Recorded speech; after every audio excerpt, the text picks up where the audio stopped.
Duas bombas gigantes acabaram de explodir em Brasília neste exato momento, gente, tá? Por quê? As informações que eu vou trazer aqui a partir de agora é a prova de que o Lula está acabado, que o Lula vai governar a partir de agora respirando às custas de aparelho. Vocês vão entender absolutamente tudo, porque eu vou trazer tudo muito bem explicadinho. Essa bomba que acabou de explodir em Brasília, que acabou de ser divulgada e confirmada aqui neste exato momento. Outra bomba gigante. Jair Messias Bolsonaro acaba de ter uma reunião secreta e esta reunião secreta deixou o Lula extremamente furioso e desesperado. Só não esqueça de se inscrever no canal, ativar o sininho das notificações e compartilhar o vídeo o máximo possível que vocês puderem. Já dando início... Cara, não, gente, o desespero, gente, tá? O desespero é estarrecedor.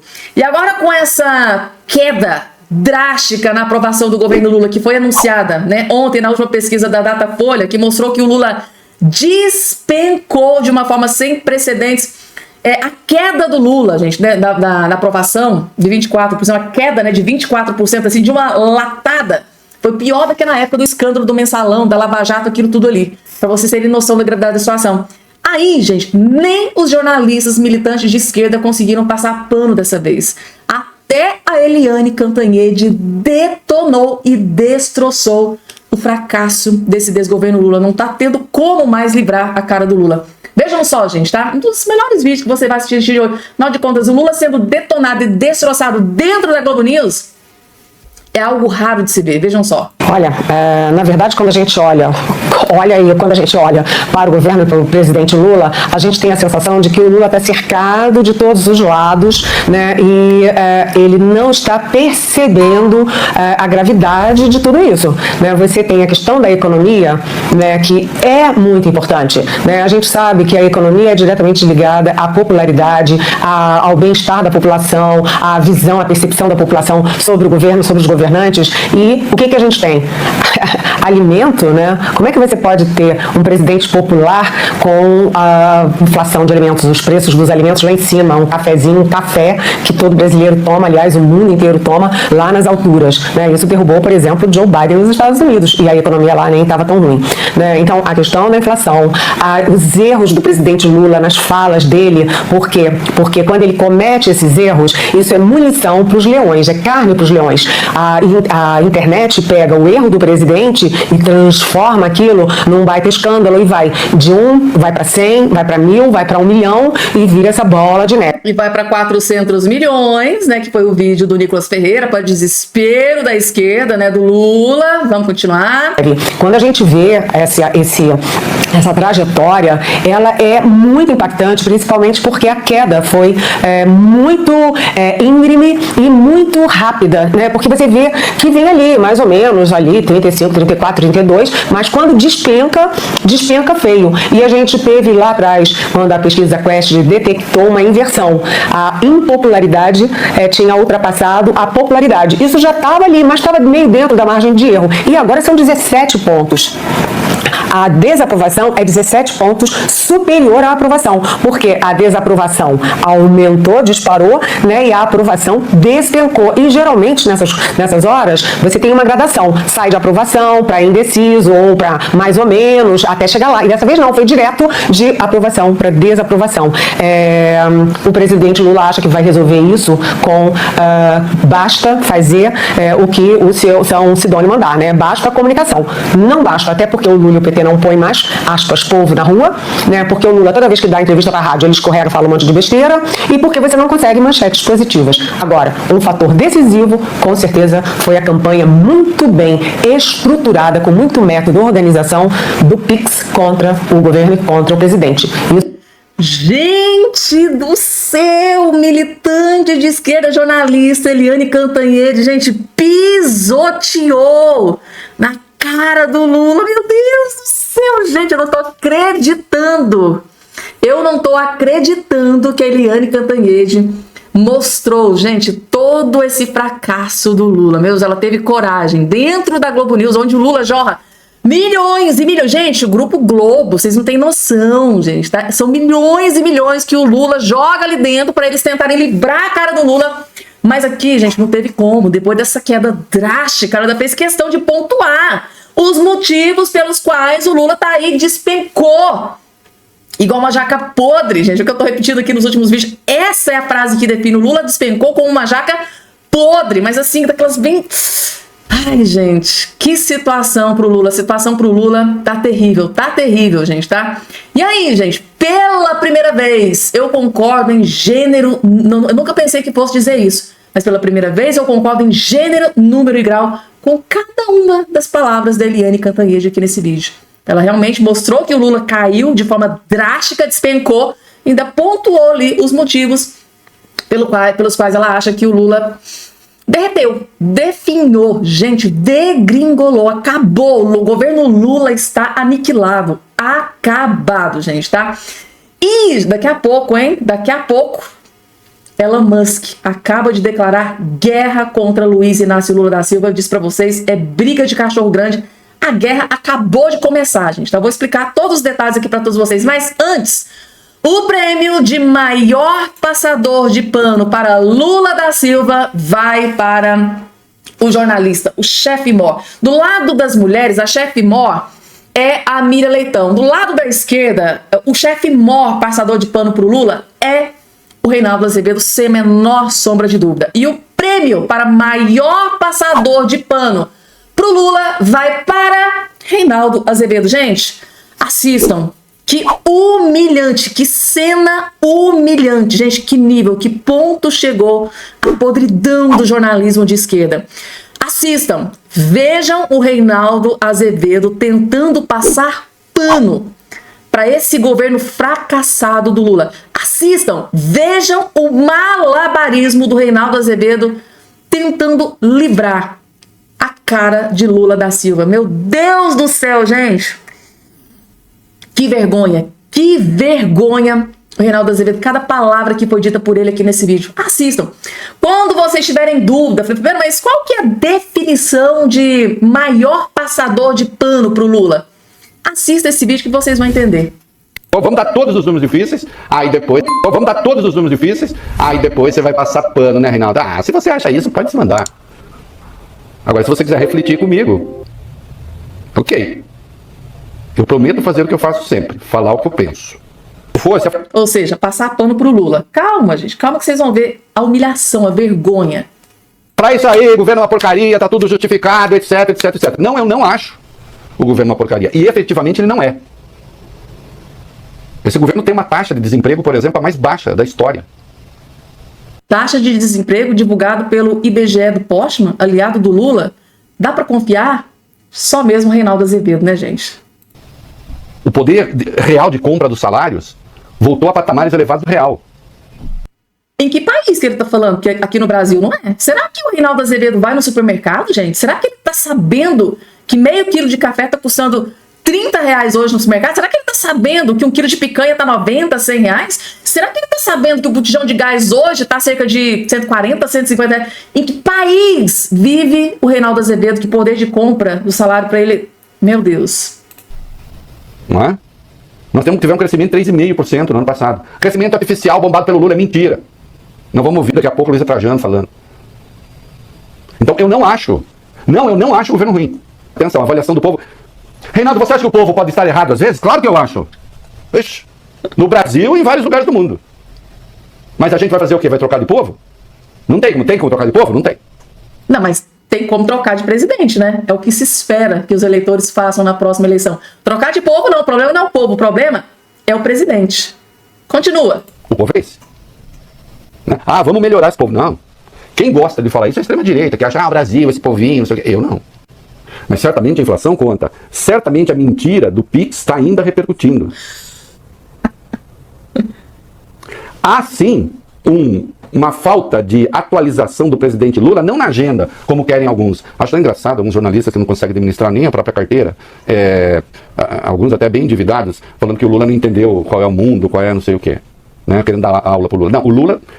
A Eliane Cantanhede, né? Acabou de fazer isso ali na Globo News. E o Reinaldo Azevedo não gosta. O Reinaldo Azevedo, gente, quando fala mal do Lula, pisa no calo dele, porque ele idolatra, tá? Um dia ele já foi um grande crítico do Lula. No passado aí não tão distante, mas ele virou a chavinha, virou a casaca e hoje ele idolatra. Não pode falar mal do Lula, porque o Lula tem o melhor governo de todos os tempos. Ele fica irritado quando fala mal do Lula.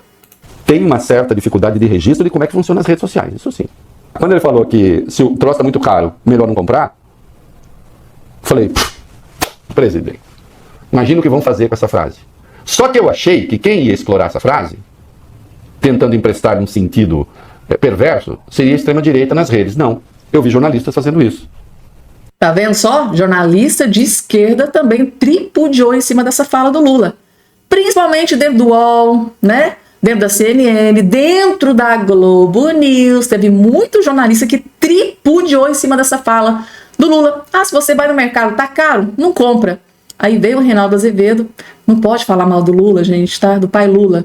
Acho que o Reinaldo Azevedo, ele vê ele como pai Lula. Não pode falar mal do pai Lula. Mesmo que ele fale asneiras, fale besteira, só faça besteira, não pode falar mal do Lula. Quando o que ele falou tem absoluto sentido econômico. Embora eu tenha dito aqui, fosse assim, seria fácil controlar a inflação. Não acontece. Mas sentido econômico tem. Ah, mas você não reconhece os resultados ruins do governo. Ruins em que área? Sim, tem uma equação macroeconômica. Ruins em que área? Gente do céu, eu poderia passar o dia inteiro elencando aqui quais pontos esse desgoverno tá ruim. Ou melhor, a gente teria dificuldade em quais pontos o governo tá indo bem. O Reinaldo Azevedo, qual ponto o governo tá ruim? Em que área? Que pergunta ridícula, retórica é essa do Reinaldo Azevedo? Então, pro Reinaldo Azevedo, o governo do Lula tá perfeito. E os liberais dizem, o Lula deu uma bombada no crescimento, a inflação subiu, tem de subir o juro. Mas é essa equação que está fazendo os mais pobres, por exemplo, ter uma avaliação mais negativa do presidente do que tinha antes? Não, não é. É mentira. Claro que é, Reinaldo. Oh, meu Deus do céu. Inflação alta, o poder de compra cai. E quando o poder de compra cai, o povo sente no bolso. E quando o povo sente no bolso, a culpa é de quem? É dos ministros? Não. O povo não votou nos ministros incompetentes do Lula. O povo votou foi no Lula. Então em quem? De quem o povo vai cobrar? É do Lula. Aí o Reinaldo Azevedo fica chateadinho. O homem ficou furioso, hein, gente? Meu Deus, não pode falar mal do Lula que pisa no calo dolorido do Reinaldo Azevedo. Tá aqui. Prêmio de maior passador de pano pro Lula de hoje. Reinaldo Azevedo. Aqui, gente, é o jornalismo pichuleco. Eu me lembro daquela palavra da Cristina Grêmio. Isso aqui é a definição de jornalismo pichuleco, porque os dados estão aí, tá? As pesquisas estão aí. Preço dos alimentos lá nas alturas. Dólar lá no topo. Inflação lá no topo. Tudo indica que esse governo é um fracasso. Mas pro Reinaldo Azevedo é um bom governo, é um excelente, é um governo extraordinário, é um governo maravilhoso. O Lula tá fazendo um trabalho excepcional. Ai, gente, tem que ter muita paciência. Bom, Jair Bolsonaro se reuniu ontem com o representante da Organização dos Estados Americanos, Pedro Vaca. Segundo o site Metrópolis, durante o encontro, Bolsonaro afirmou que o ministro do Supremo Tribunal Federal, Alexandre de Moraes, ajusta depoimentos, faz pesca probatória, prende suspeitos sem denúncia formalizada e persegue integrantes da oposição ao governo Lula por meio de inquéritos do STF. Ainda de acordo com a reportagem, Bolsonaro declarou que Pedro Vaca fará um relatório sincero sobre o que está acontecendo no Brasil. Carlo Cauti, de volta ao estúdio de Oeste Sem Filtro, aqui em São Paulo. Boa noite, seja bem-vindo. Vamos aproveitar seus conhecimentos em relações internacionais, Cauti, você que é professor desta cadeira, desta disciplina, para falar um pouco sobre os efeitos práticos deste relatório da OEA. Acho que muita gente está se perguntando, essa semana toda aí a gente acompanhou, fez a cobertura aí muito próxima desses encontros que Pedro Vaca teve em Brasília, Rio de Janeiro e hoje também em São Paulo. Agora, conta para a audiência, que acho que muita gente tem dúvida. Há um prazo, por exemplo, para esse essa comissão da OEA apresentar o relatório, 6 meses, 1 ano ou não? Outra coisa, onde esse relatório será publicado? As pessoas terão acesso? É público? Outra dúvida também, em sendo publicado esse relatório, quais são as possíveis penalidades que podem ser aplicadas ao Brasil por outros países? Caute, boa noite. Boa noite, Paula. Boa noite, Piotr. Boa noite, mestre Alexandre. Boa noite, Ana. Boa noite ao nosso público. Pois é, a OEA, ela não tem um poder de impor alguma coisa para os seus países membros. Uma organização que reúne os estados americanos já teve um papel muito relevante em denunciar. No passado já denunciou violações dos direitos humanos, abusos da liberdade de expressão. Por exemplo, um dos últimos relatórios sobre a liberdade de expressão produzidos pela OEA foi sobre Cuba. E o relatório, está dando uma olhada aqui, é de 2022, se não me engano, e o relatório fala justamente que há mais de meio século, Cuba é governada por um regime de partido único e o Estado restringe de forma severa a liberdade de expressão, associação, reunião, etc. Ou seja, a OEA denuncia aquilo que está acontecendo nos vários países onde essa liberdade é coibida. E é muito provável que o representante especial da OEA, o Pedro Vaca Villarreal, que está aqui no Brasil, faça a mesma coisa com o Brasil. Denuncie para os países membros da OEA, ou seja, Estados Unidos, Canadá, Argentina, México, todos os países do continente americano, menos a Venezuela que saiu. E para o mundo inteiro, que no Brasil não temos um Estado democrático de direito, que no Brasil não respeitamos o artigo 13 da Carta da OEA, que prevê que a liberdade de expressão é um direito humano fundamental.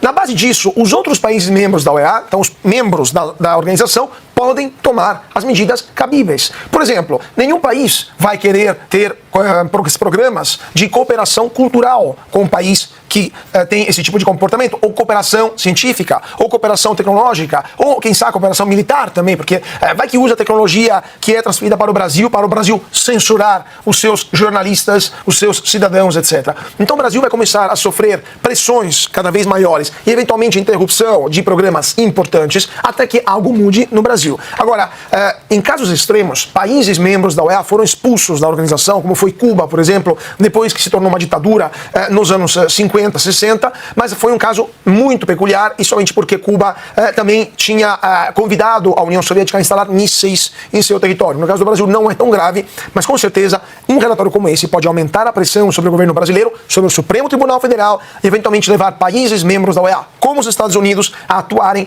contra quem assinou decretos ou documentos que impunham a censura no passado, ou seja, ministros do STF. É por isso também que o entorno do presidente Lula alertou o ministro Alexandre de Moraes, é melhor não viajar para os Estados Unidos, porque ninguém sabe o que pode acontecer lá. Esses documentos ajudam juízes federais americanos a tomar, ou o governo americano, a tomar decisões do caso. E há um prazo para a apresentação do relatório? Não tem prazo, mas obviamente, se o representante da OEA foi enviado ao Brasil por livre e espontânea pressão dos Estados Unidos, que pagam metade do orçamento da OEA, ele não vai poder atrasar muito a entrega desse relatório, não pode atrasar demais. Até porque fica feio para ele, o risco dele perder o emprego dele muito bem remunerado é alto, e no final das contas, o governo brasileiro tem quanto a mais? 1 ano e meio de vida útil? Depois disso, quem sabe quem vai governar o Brasil? Mas ele, com certeza, vai querer ficar no emprego dele lá na OEA. Então é melhor soltar esse relatório logo. E é público? É público, está no site da OEA. Perfeito. Deixa eu passar aqui para o Alexandre, que na sexta-feira passada, Alexandre, a gente comentava sobre a futura visita do Pedro Vaca ao Brasil. Agora passou-se aí uma semana, quero ouvi-lo. Pedro Vaca se encontrou com parlamentares, com ministros do Supremo Tribunal Federal, hoje com veículos de comunicação. Qual o saldo você faz dessa visita, Alexandre? Bom, eu devo dizer que eu continuo cético. Eu expressei meu ceticismo e continuo cético. O Bolsonaro, por exemplo, o ex-presidente Bolsonaro parece que está otimista. Eu gostaria de conversar com o Van Hatten para saber o que ele acha, já que ele está acompanhando todas essas reuniões. Eu sei que ele está levando tudo que foi dito. Agora, podia levar só 2 coisinhas, não precisava mais do que isso, só 2, produzidas pelo próprio Supremo. Suficiente, mais do que suficiente. Aquela frase perante a UNE, do presidente do Supremo, que já foi presidente do TSE, da Justiça Eleitoral, eu menciono isso no meu artigo na revista Oeste, Nós derrotamos o bolsonarismo. Isso cabe na cabeça de algum europeu, de algum americano, de que um juiz da Suprema Corte diga uma frase dessas? A frase por si só se explica. Ela é altamente eloquente, ela tem todas as informações necessárias. né? E depois olhar aquilo que o ministro Marco Aurélio Mello chamou de inquérito do fim do mundo, que contém também todos os ingredientes de ilegalidades. Foi baseado num regulamento interno do Supremo que foi derrogado pela Constituição de 88, pelos artigos 127 e 129. A iniciativa cabe ao Ministério Público. Não existe um crime dentro das instalações do Supremo para que houvesse uma suposta investigação administrativa, um inquérito administrativo que não foi. Se tornou um inquérito urbi et orbi, né? E entregou também ilegalmente, não fez nenhum sorteio, né? Não houve nada aleatório, nas mãos do ministro Moraes, que está investigando e processando gente que não tem foro privilegiado, que é da primeira instância, né? Então está tudo irregular. E ele, e o Supremo é supostamente a vítima, é o ofendido. Então, o juiz ofendido, investiga, denuncia, lá no início denunciava, né? E aplicava, executava a pena, né? Depois começou a entrar o Ministério Público. Mas isso é suficiente, é só olhar os fatos, o histórico. Não precisa de mais nada, né? Mas ele ouviu todo mundo. Infelizmente não pôde ouvir, não podia ir a Ponta Grossa para ouvir o Felipe Martins, nem ia... Acho que está numa colônia penal, né? Agora o Daniel Silveira também não pôde ouvir, mas ele ouviu os outros que estão sendo indiciados a despeito do que está escrito na Constituição. E não é um escrito difícil de interpretar no artigo 53. Né? Eu lembrei outro dia, fez 90 anos, Ives Gandra Martins, que ajudou muito a fazer esse artigo, e deixar o artigo muito claro. Deputados e senadores são invioláveis civil e penalmente por quaisquer de suas opiniões.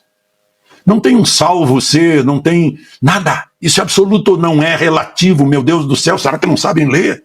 O sujeito pode estar no banheiro da casa dele, sentado no vaso, e omitir opinião, e tem a mesma inviolabilidade, pode falar mal da mãe do Papa, tem a mesma inviolabilidade, está escrito na Constituição, eu sinto muito. Então mudem, chamem, convoquem uma Assembleia Nacional Constituinte para mudar essa cláusula pétrea, porque é uma cláusula pétrea, né? Então, meu Deus, se a gente começa a relativizar a Constituição, liberdade de expressão, vedação à censura, acabou a Constituição. Isso é muito, muito, muito, muito grave. Agora, infelizmente, vergonha nossa, vergonha caia sobre nós. Precisamos de depender do senhor Pedro Vaca, da OEA, para resolver isso, quando o Senado brasileiro tem na mão todos os instrumentos para resolver isso.